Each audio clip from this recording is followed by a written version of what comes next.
Hello student, my name is Anil Singh. तो basically आज जो मैं पढ़ाने वाला हूँ वो होगा चैप्टर इलेक्ट्रोकेमिस्ट्री।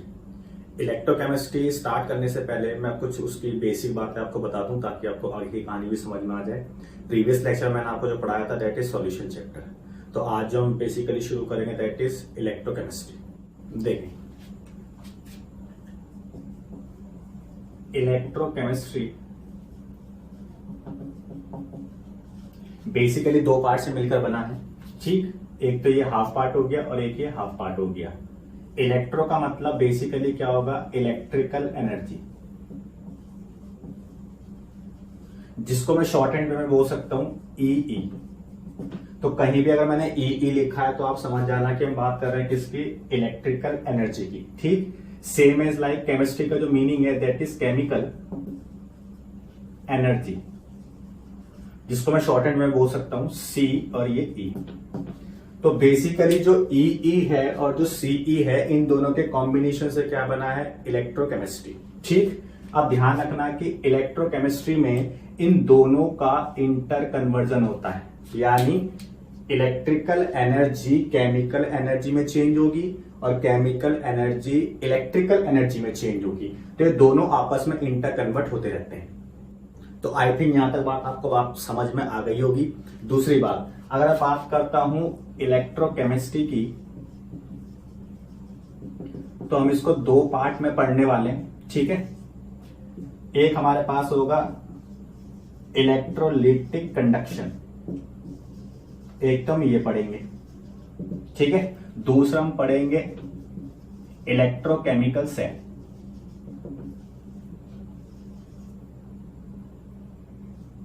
ठीक है, तो ये दो पार्ट से मिलकर बना होगा। दूसरी बात, इलेक्ट्रोकेमिकल सेल, यानी दूसरी बात यह है कि जो इलेक्ट्रोकेमिकल सेल है ये भी दो पार्ट में डिवाइड होगी। एक तो होगी इलेक्ट्रोलिटिक सेल और दूसरी होगी गैल्वेनिक सेल। तो कुल मिलाकर इस चैप्टर के ये सारे पार्ट्स होंगे।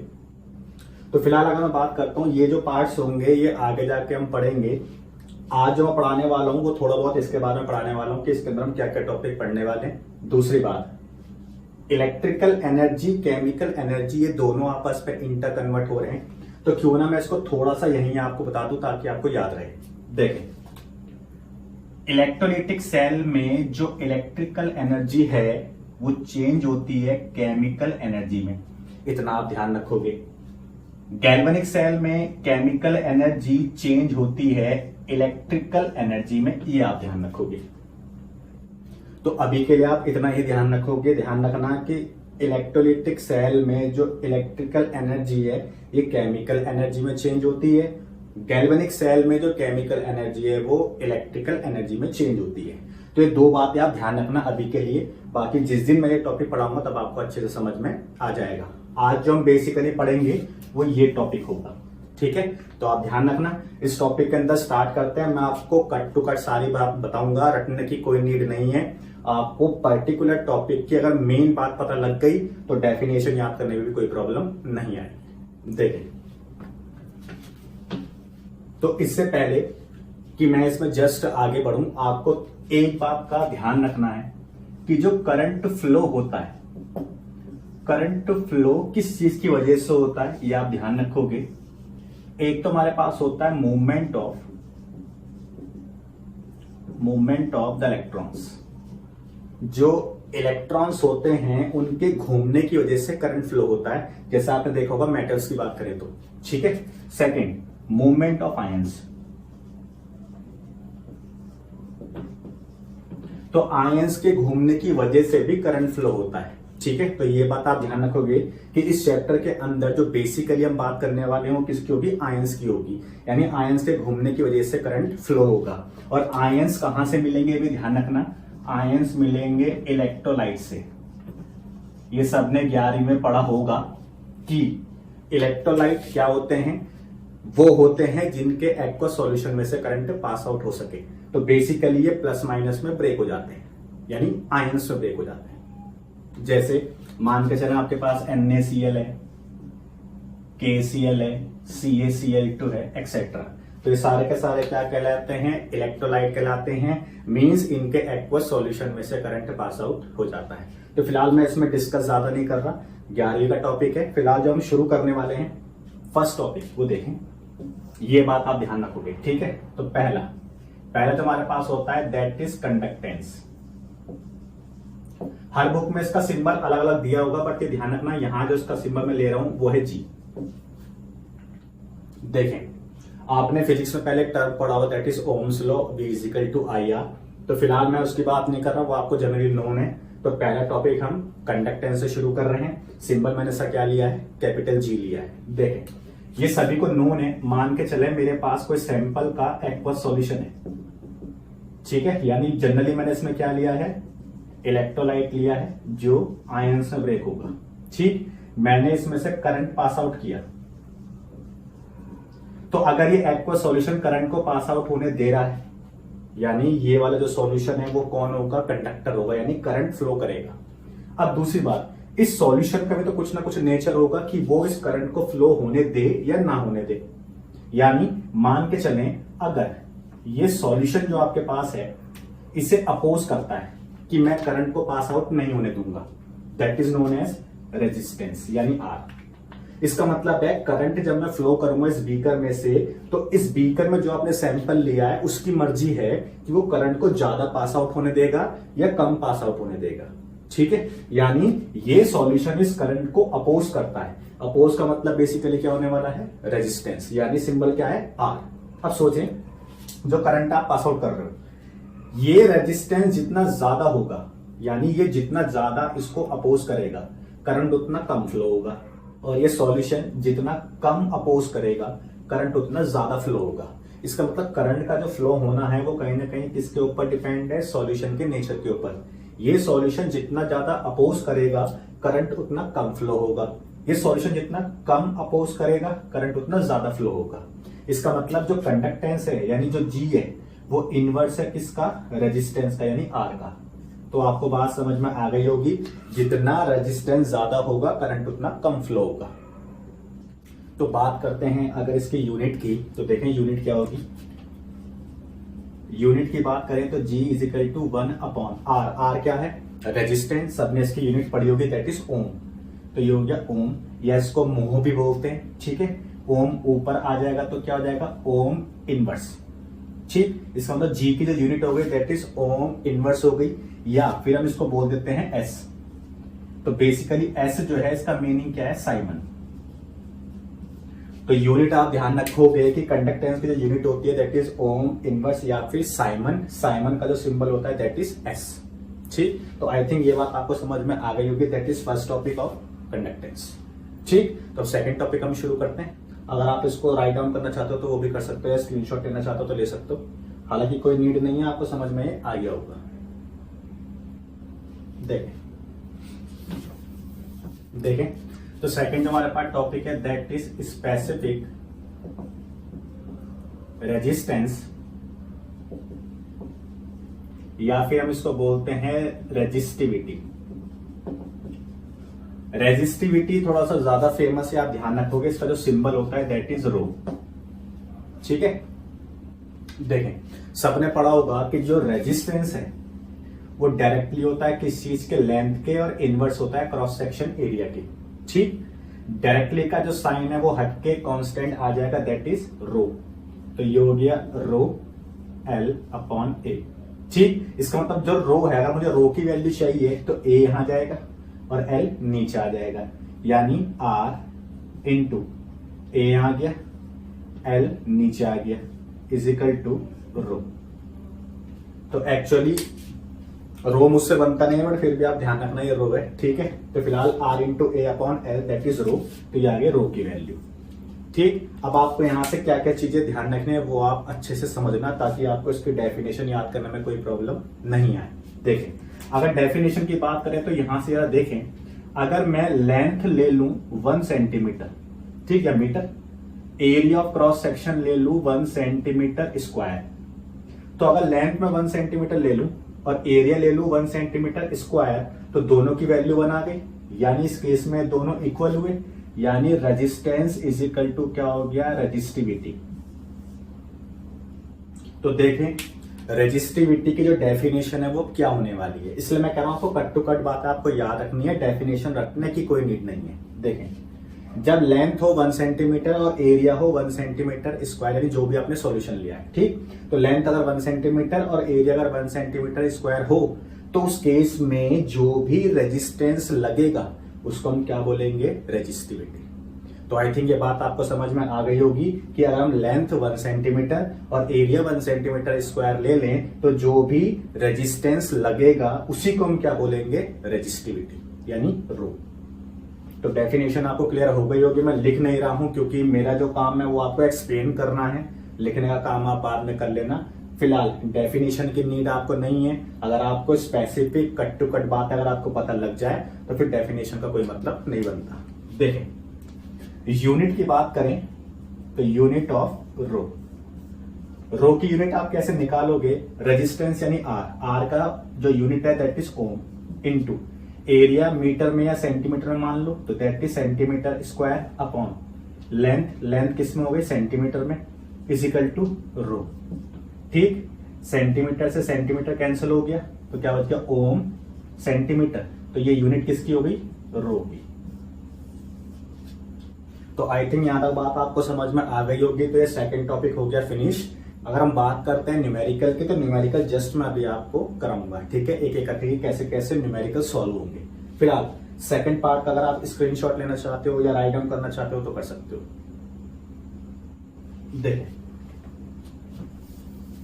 तो थर्ड जो हमारे पास है दैट इज स्पेसिफिक कंडक्टेंस या फिर कंडक्टिविटी।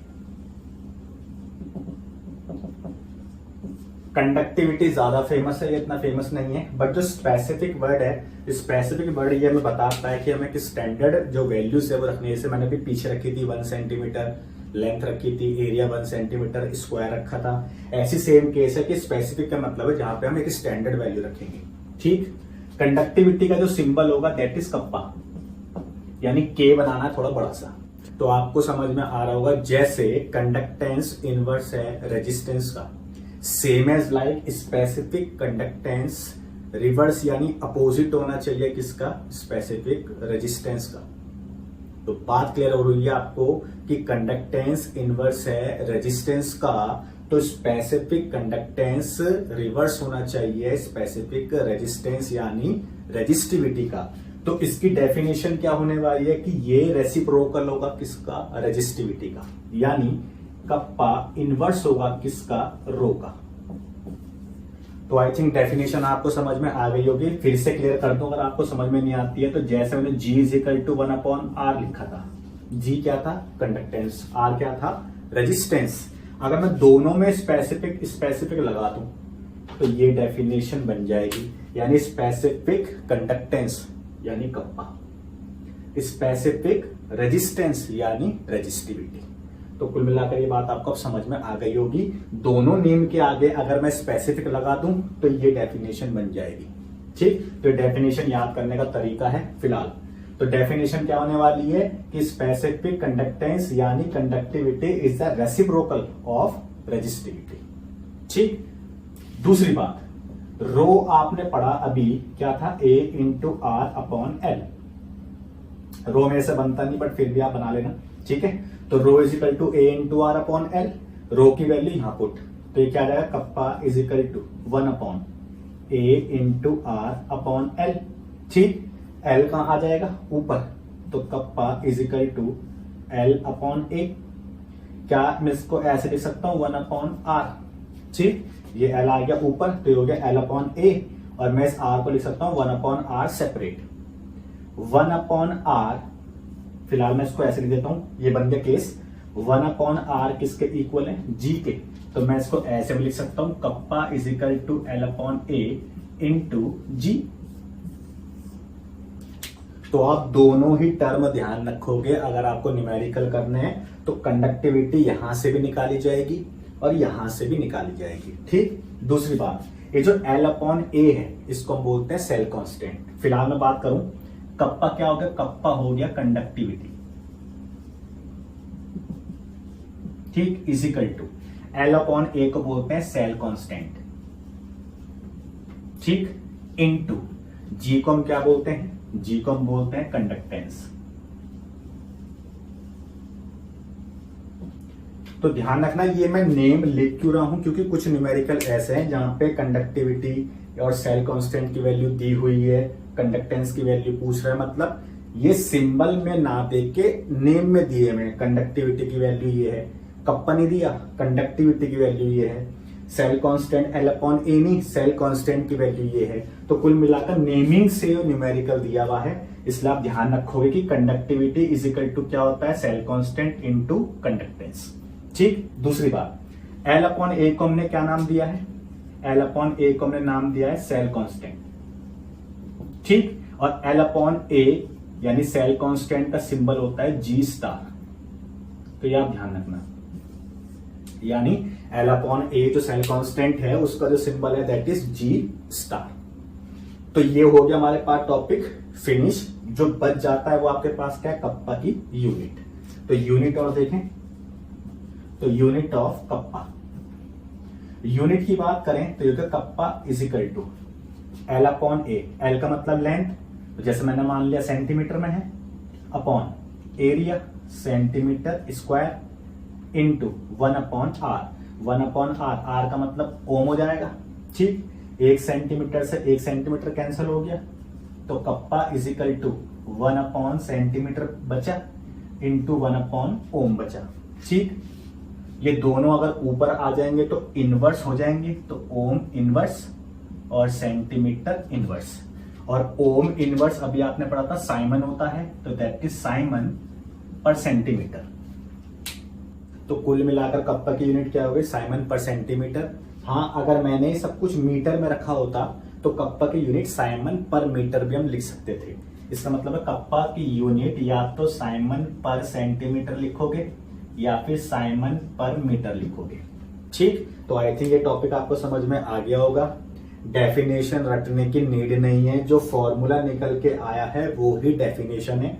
जैसे conductance is the inverse of resistance, definition खत्म। ऐसी कप्पा की बात करें तो reciprocal of resistivity is called conductivity, ठीक। तो इसका मतलब है डेफिनेशन याद करने की कोई नीड नहीं है, फॉर्मूला कैसे आया या आपने इसको कैसे लिखा है उसके बेस पर आपने डेफिनेशन कैसे याद रखी है वो मायने रखता है, ठीक है। तो आई थिंक ये सारी बात आपको समझ में आ गई होगी। मैं इसका आपको 1-2 न्यूमेरिकल करके दिखा दूं ताकि आपको ये सारी बातें समझ में आ जाए, ठीक है। देखें, या पहले इसको राइट डाउन करना चाहते हो या स्क्रीनशॉट लेना चाहते हो तो ले सकते हो। तो आई थिंक यार आपने कर लिया होगा, ठीक। तो मैं इसको रफ कर देता हूं। देख, तो क्वेश्चन शुरू करने से पहले जो मैंने 3 टॉपिक आपको ये पढ़ाए हैं मैं फटाफट इसको लिख दूं ताकि आपको न्यूमेरिकल करने में कोई दिक्कत नहीं आए। जैसे पहला जो हमने पढ़ा था दैट इज कंडक्टेंस, इसको हम फटाफट लिख देते हैं ताकि न्यूमेरिकल सॉल्व हो जाए। क्या था, G is equal to 1 upon R, एक तो ये था। दूसरा रेजिस्टिविटी यानी रो, तो रो निकालने का तरीका क्या था, A into R upon L, ठीक। तीसरा हमने क्या पढ़ा, कंडक्टिविटी, तो कंडक्टिविटी यानी कप्पा, कंडक्टेंस का मतलब जी था, ठीक है। तो कंडक्टिविटी यानी कप्पा इज इक्वल टू क्या था, 1 अपॉन रो, निकालने का तरीका ये था।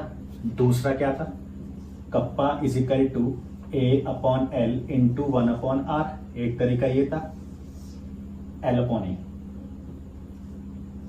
ठीक। क्या था, kappa is equal to L upon A into 1 upon R का मतलब जी, एक तरीका ये था, ठीक है।